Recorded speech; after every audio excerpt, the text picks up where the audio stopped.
Atención emprendedor, potencia tu negocio con préstamos con garantía hipotecaria de rebajatuscuentas.com y págalo hasta en 10 años. Estamos con el expresidente Francisco Sagasti, que justamente ha presentado su más reciente libro, Gobernar en tiempos de crisis, y que lo presentará el día de mañana en la Feria Internacional del Libro, entendemos en la sala César Vallejo. ¿Cómo está, señor expresidente? Muy buenas noches. Muy buenas noches, Omar. Encantado de estar con usted y con todos los oyentes y televidentes de RPP. Quería empezar, es verdad, es importante hablar de su libro. Usted fue un presidente, además, de transición y que gobernó en momentos de crisis, pero es importante siempre hacer las comparaciones y los contrastes con la coyuntura actual. Y le preguntaría, ¿estamos todavía en una situación de crisis? ¿La presidenta Boluarte aún le toca gobernar en momentos de crisis comparando lo que usted vivió? Bueno, evidentemente no es lo mismo. Si el Perú, como se dice, está en una crisis perpetua en muchos casos, pero estamos en una situación completamente distinta. No tenemos gente muriéndose por falta de oxígeno, no tenemos problemas de conseguir vacunas, no tenemos problemas de organizar el proceso de vacunación con todos los problemas que esto implicó, desde distribución hasta grupos que querían prioridad, etcétera. Estamos en una situación difícil y tampoco hemos tenido, no tenemos en este momento por lo menos, un proceso electoral tan difícil, tan polarizado, tan complejo como el que me tocó a mí organizar, bueno, no a mí, sino ver que se organizara durante el gobierno de transición y emergencia. La ex premier Mirta Vázquez habla de una crisis democrática, que es lo que vive el país en este momento. Incluso criticó algunas expresiones que usted tuvo hace algunas semanas por no salir a marchar, por decir que no se sentía obligado a acudir a esta marcha. ¿Siente que estamos en una crisis democrática? No, perdón, Mirta Vázquez no dijo eso. Yo creo que hay un error. Otras personas dijeron eso en las redes y no lo han dicho, digamos, directamente, ni mucho menos.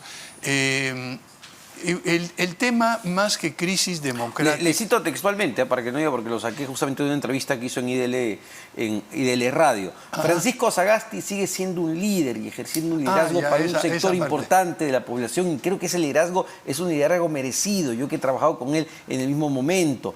Y luego dice, creo que él, por usted, todavía no termina de sentirla, la emergencia democrática, porque ha estado varios meses fuera del país, está regresando recién. Yo siento que él está haciendo sus lecturas de cuál puede ser su rol. Lo dijo textualmente. Bueno, eso es correcto. En eso sí estoy totalmente de acuerdo, pero no dijo nada sobre mi participación en las marchas.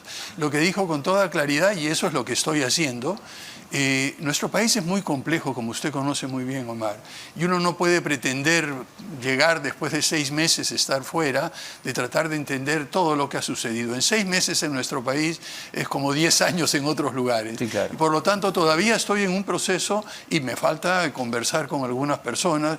Yo siempre mantengo un diálogo fluido con personas del sector empresarial, de los sectores sociales, de los sectores de trabajo y populares, etcétera. Y estoy en un proceso de tratar de realmente aquilatar y entender bien lo que está sucediendo en nuestro país antes de tomar una decisión en un sentido u otro.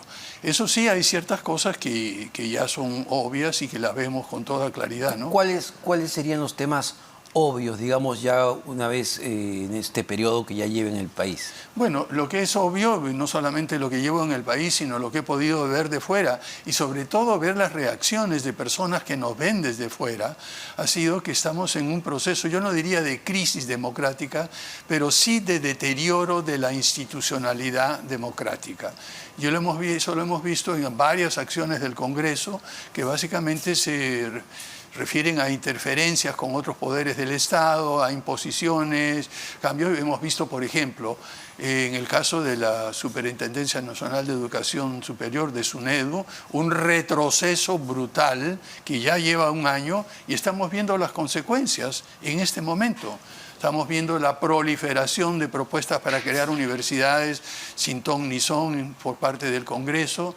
Estamos viendo una cosa que me parece insólita, el asesor jurídico de la SUNEDU diciendo que la licencia debe ser de por vida. Ya hemos visto anteriormente con la Asociación Nacional de Rectores todo este mal manejo que se hizo de todo el proceso de autorizar la creación de universidades. Y hemos visto que lo que se hizo fue estafar a la juventud. Se quiere ahora una especie de licencia permanente para estafar, y eso proviene del Congreso. Y así como estas, hay una serie de ataques a las instituciones.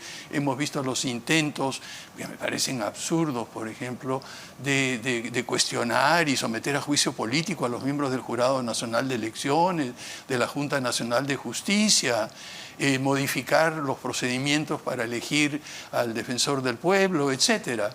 Y eso es por parte del Congreso, y por parte del Ejecutivo yo me remito simplemente a los hechos que vemos todo el tiempo. ¿Cuántas personas han pasado por salud?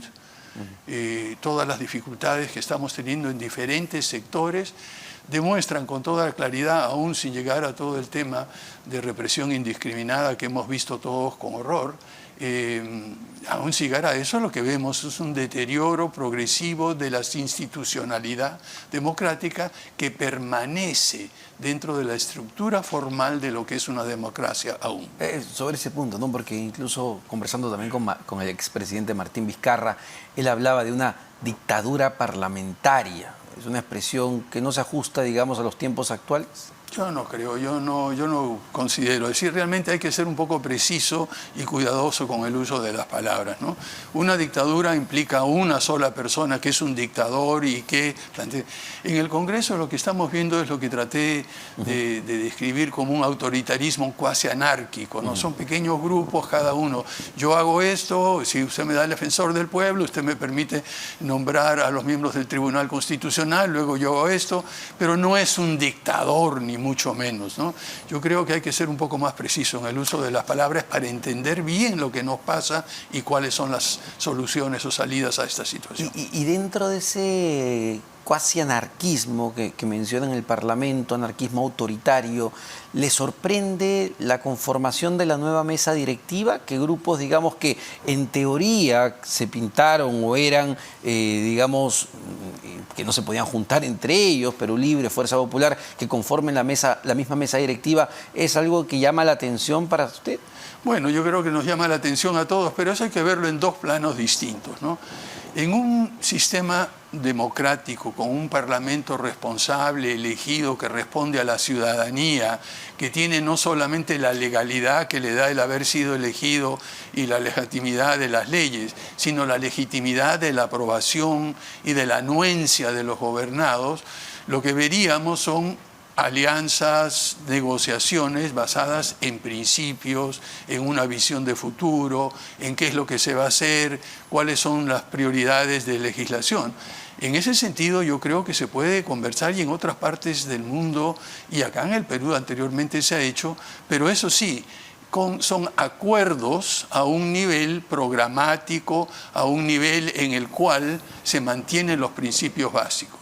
Otra cosa es ver el toma y daca, yo te doy este puesto, tú me das esto, y en los cuales no hay ninguna concepción de cuál es un programa que se va a llevar a cabo por esta mezcla, ¿no? Y que yo no veo que sea una alianza entre dos, son 5 partidos los que están involucrados en este caso, pero pareciera que los acuerdos, más que acuerdos, son pactos que no tienen un sustento ni programático, ni de ideas, ni de doctrinas, sino simplemente de conveniencias. La pregunta ahí sería, ¿no? ¿Cuáles son los intereses que mueven justamente a estos grupos parlamentarios que en teoría no son afines ideológicamente, pero que terminan llegando a acuerdos? Y no solo para la mesa directiva, ¿verdad? Lo hemos visto ya con la elección del defensor del pueblo, miembros del Tribunal Constitucional.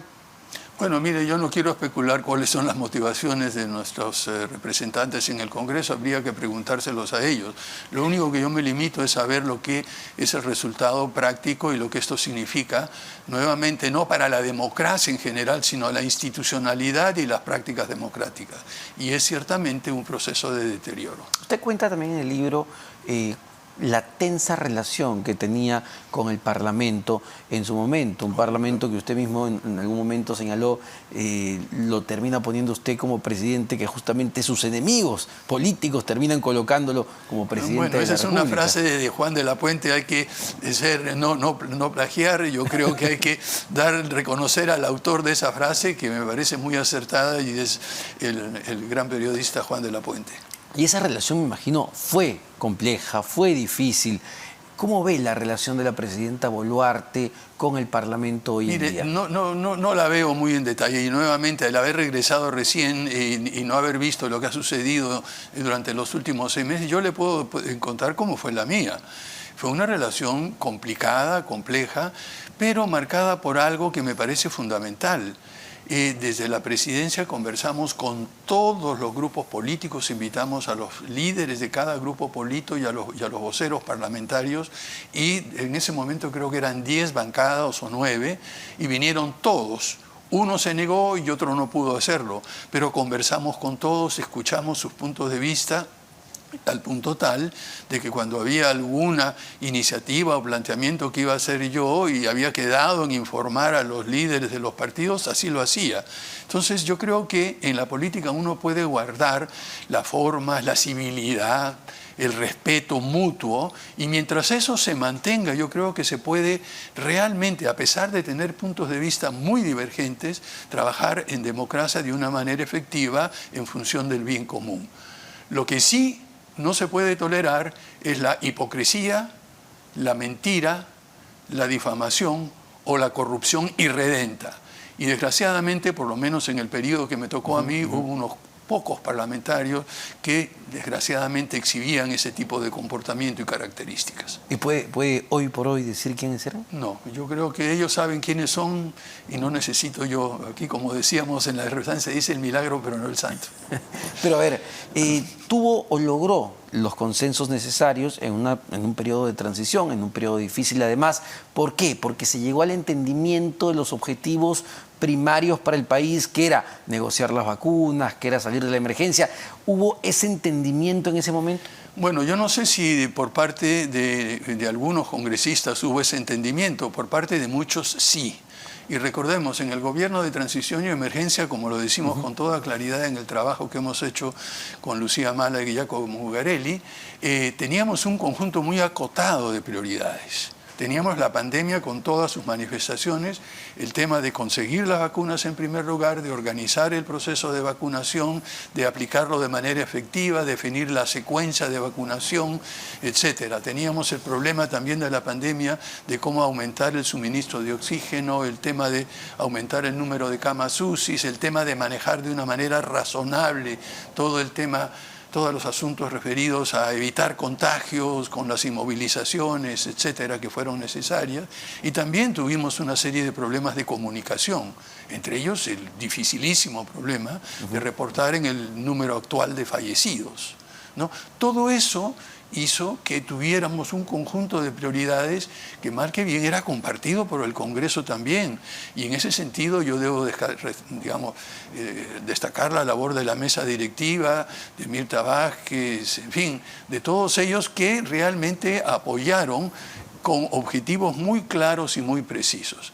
Pero eso fue distinto a un tema en el cual tenemos que ver una gama mucho más abierta de objetivos o de planteamientos que realizar cuando se tiene no solamente un periodo mucho más largo, pero cuando no se está en una situación de emergencia de vida o muerte para, desgraciadamente, muchísimos peruanos, como lo fue en el gobierno de transición y emergencia. Pero quizás ese es el principal problema hoy en día, ¿no? Que en la primera parte del año, al menos en los primeros 3 meses del año, el debate fue si el gobierno de Dina Boluarte era efectivamente un gobierno de transición o si era un gobierno que se iba a quedar hasta el 2026.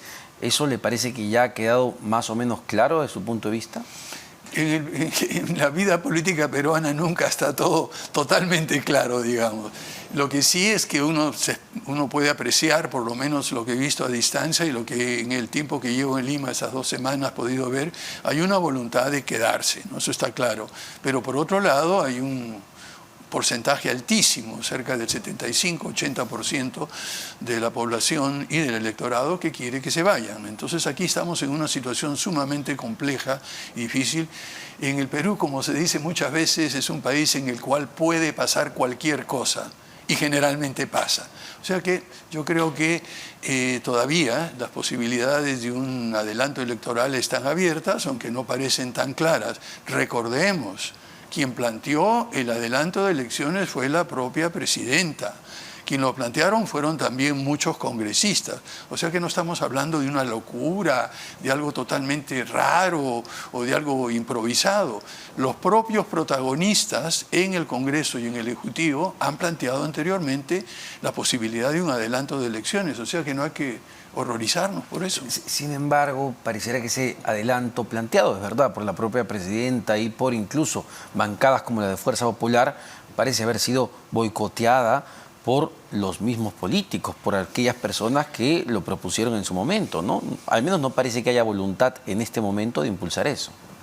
Mire, no lo sabemos. Aquí yo creo que las circunstancias en nuestro país pueden variar muy rápidamente, lo han hecho en el pasado, y alguien como yo, que está observando la vida política de hace muchísimo tiempo, no se sorprende de nada. Entonces, en ese sentido, yo prefiero reservar mi opinión sobre si es que al final va a haber o no va a haber adelanto de elecciones. Lo que sí considero, a diferencia de muchísimas otras personas, que un adelanto de las elecciones generales traería más estabilidad en vez de menos estabilidad.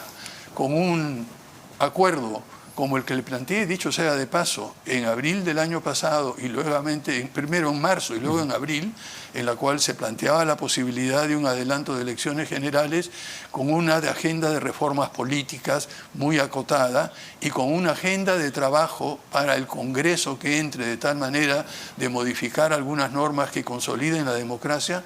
Yo creo que esa sigue siendo una solución razonable. A ver, porque también esto está en debate, ¿no? Uno dice, ok, vamos hacia el adelanto de elecciones, pero ¿cuál va a ser la oferta que se va a presentar? Porque lo que tenemos hoy en día son los mismos partidos políticos que nos siguen presentando la misma oferta política, ¿no? Por eso es lo que planteamos en esa idea de que hubiera un mínimo de reformas políticas, por ejemplo, para evitar la postulación de personas que ya tienen condenas.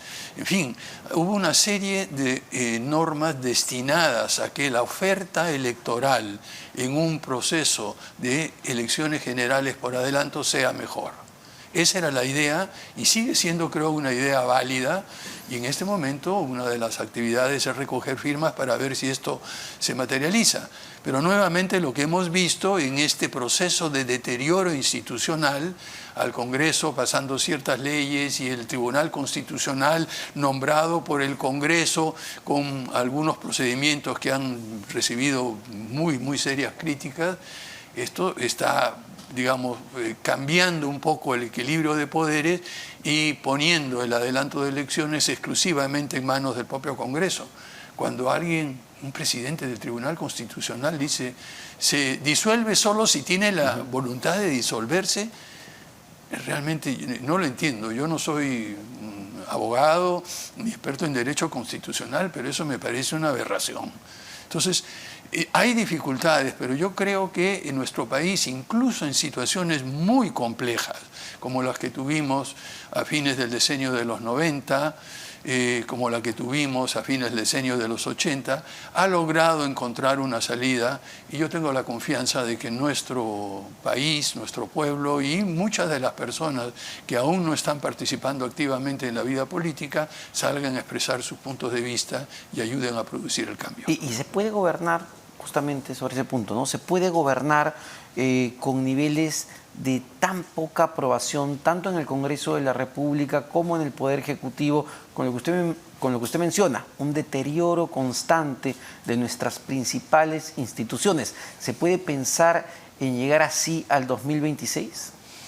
Mire, no tengo idea. Todo depende de qué tan avanzado sea el proceso de deterioro y el ritmo de deterioro, y qué tan conscientes sean tanto en el Poder Ejecutivo como el Poder Legislativo de lo que está sucediendo y reviertan alguna de sus actuaciones. Entonces, yo siempre creo que hay posibilidad de enmendar el rumbo. y yo creo que el Congreso sobre todo y el Ejecutivo, y espero que veamos que hay se enmienda el rumbo durante los próximos días, semanas, meses, y si es que es el caso, los próximos 2 años y medio, 3 años. A ver, usted nuevamente, no es que el Partido Morado, incluso cuando usted asume el gobierno y la presidencia, cuente en el libro de esta reunión con Julio Guzmán, que era el líder, el presidente del Partido Morado, y le dice, oye, ¿sabes? De aquí tú no tienes nada que ver con el partido y vas a gobernar de manera independiente. Pero hay la necesidad siempre de tener un respaldo en el Congreso de la República. La presidenta Dina Boluarte ha sabido granjear, digamos, ha sabido coordinar, cosechar sus respaldos en el Parlamento. Mire, sobre eso no tengo opinión, Amar. Una de las cosas que un expresidente debe hacer es tratar de ser muy parco en las opiniones que emite sobre quien está ejerciendo ese máximo cargo en la actualidad. Yo en ese sentido prefiero no emitir opinión sobre lo que la hace o no hace, quiere o no quiere la señora presidenta. Y sobre lo que se viene, sobre la expectativa que tenemos los peruanos en el mensaje del 28 de julio, dado lo que ya hemos vivido en estos primeros 6 meses de gobierno, que valgan verdades, no ha sido francamente nada positivo, con 65 muertos por delante entre diciembre y enero. Es decir, ¿qué tipo de mensaje a la nación tendría que dar la presidenta Dina Boluarte en el Congreso de la República? Mire, ahí yo estoy al igual que usted, que todos los ciudadanos, esperando de que la presidenta dé un mensaje que realmente permita notar una seria intención de detener este deterioro de la institucionalidad democrática. Ya hemos visto lo que ha sucedido, por ejemplo, en el sector salud, lo que ha sucedido en otros sectores, el cambio de ministros, la designación de personas poco adecuadas. Yo creo que eso está claro, ¿no? Yo creo que eso es algo que no solamente desde el Perú, sino de fuera, se ve con toda claridad. Entonces, una de las cosas que no sé, la presidenta tendrá que tomar su decisión sobre lo que quiere decir, pero lo que creo que tanto por el Congreso como por el Ejecutivo, lo que necesitamos es detener este proceso de deterioro y revertirlo de una manera muy clara. Eso es lo complejo, ¿no? El cómo, claro. ¿Cómo lo detenemos? Cuando ya la sensación que vemos en la calle es que la gente ha perdido totalmente la esperanza, el ánimo, las ganas de la clase política en general. Mire, lo que usted está diciendo en este momento me recuerda a 3 momentos de nuestra historia política reciente. Los años 70, cuando usted decía cómo salimos de esta situación con el presidente, con problemas, con dificultades, con huelgas. Bueno, se encontró una salida. La volvimos a vivir en la época del terrorismo, de la hiperinflación. No hay salida. ¿Cómo vamos a encontrar una salida? Se encontró una salida. La vivimos nuevamente con la corrupción, con lo que vimos, con los fajos de billetes entregados a políticos, a medios de comunicación y un copamiento total de las instituciones. Y salimos nuevamente.